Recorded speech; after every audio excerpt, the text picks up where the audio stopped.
you all have seen the devastation, whether you were there in person or you've seen it on TV, whatever the case may be. This is the worst flooding event, I think, in the history of the state of Texas, and something that is almost unbelievable. As sheriffs, you all probably all deal with flash flood warnings in one form or another. It doesn't matter if you're in the Rio Grande Valley or up in the Panhandle. It could be in East Texas or out in West Texas. There have been flash flood warnings in each of those regions just this year alone.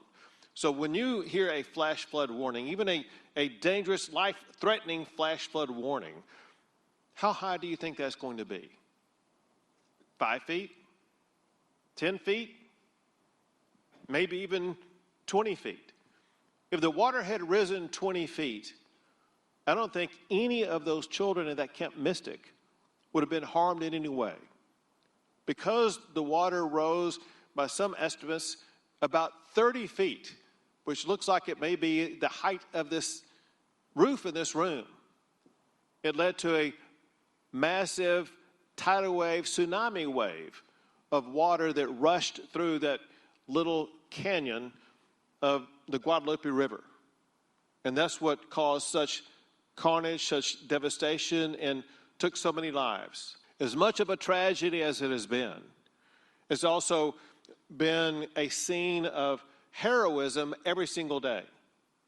Despite those who have lost their lives, or even more than that, who had their lives saved by people who went into danger to literally rescue and pull out of rushing waters those who were on the verge of losing their life.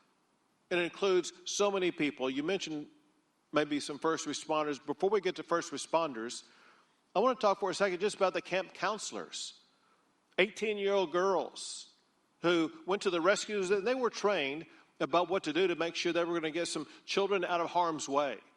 In the cabins that were closest to the water, some of the counselors at Camp Mystic were able to march 8-year-old girls up a mountainside in heavy rain and storms and thunder and lightning to ensure they got to a place of safety. Other counselors were literally pulling little girls out of cabins and out of compromised situations. And then within a matter of hours, there were helicopter rescues, whether it were done by the Coast Guard, by Texas Department of Public Safety, by the Texas National Guard, by local operations. Everybody was involved in one way or the other.